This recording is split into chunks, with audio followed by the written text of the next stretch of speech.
says because you are so much in the way that nothing really is getting done. How would you respond to him?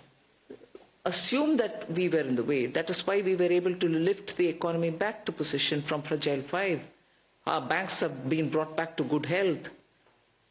Today, when he says that he should also look back as to what was wrong, they were everywhere. That is why the economy went down to bottom 5.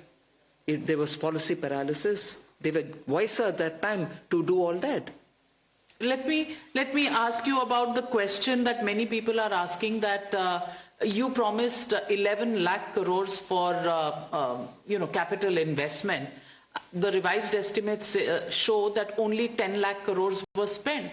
You've again pegged it at 11.2 lakh crores. The question is that you might put it there, but actual capital investment is not taking place. Public expenditure is not taking place. The slowdown, signs of slowdown in the economy are there to see. All of this, does it worry you? If I know the reason and say this, I'll be happy. I know the reason, I'll tell you. Elections happened in 24.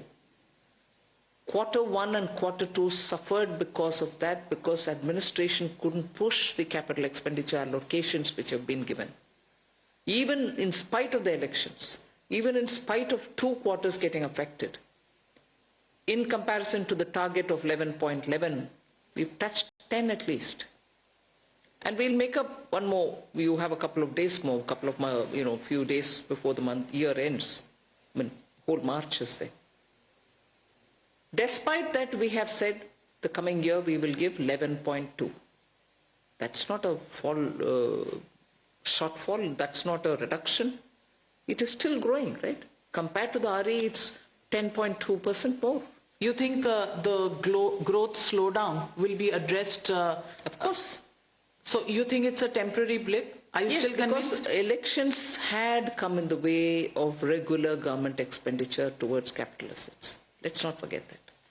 And it's reversible. So what do you peg the growth rate at? Didn't 2019, didn't we have the same kind of a conversation? There's no liquidity in the market. There's a liquidity shortage. Business is not able to expand. Didn't we correct that? MSMEs? Do you think... So many announcements in this budget as well.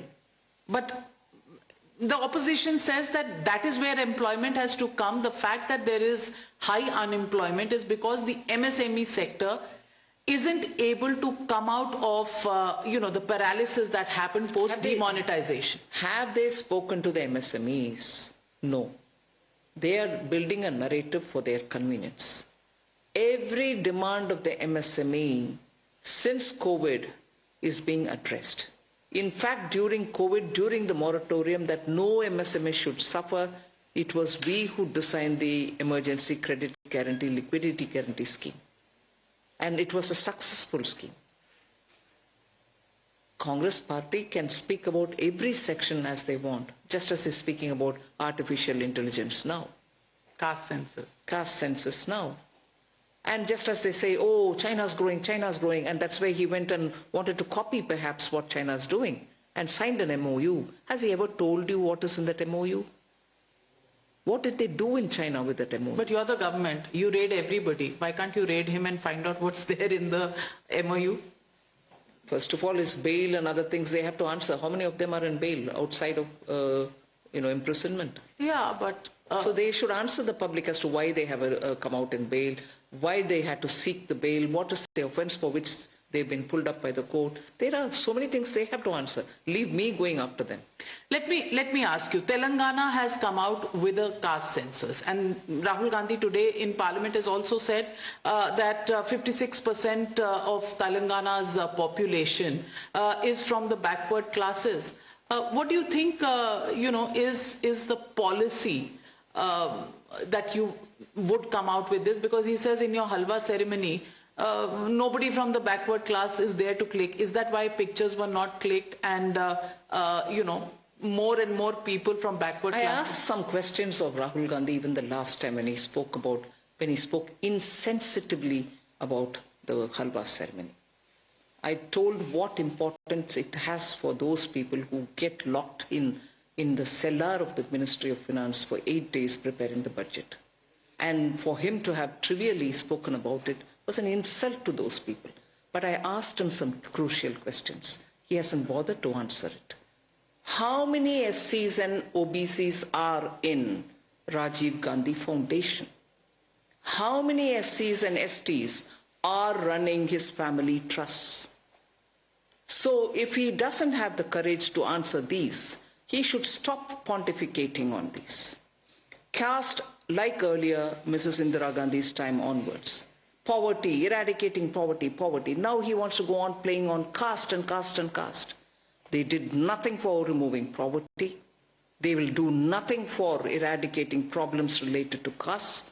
But he is notorious in having to talk about only these, instead of speaking about how in states where they are in governance, how they are going to improve the lot of the people there, how that state is going to compete with other states which are moving rapidly.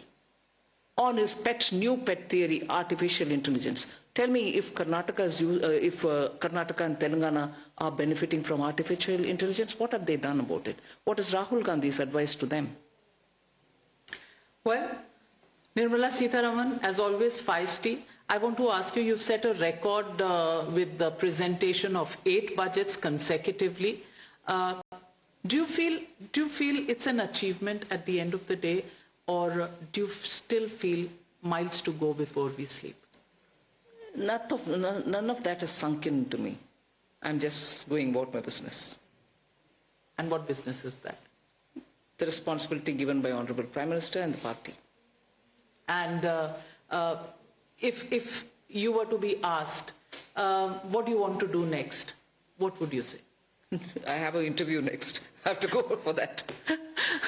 No, as a milestone. No, see, you'll not probably believe it. I don't so much set any target for myself. I take it as it comes.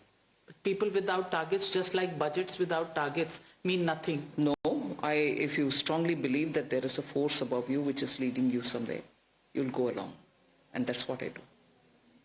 Well, on that note, thank you very much. Extremely spiritual and deep meaning words that you leave us with, but as always, pleasure speaking with you, and frankly speaking is what you do. Thank you very much. Thank you, Navika.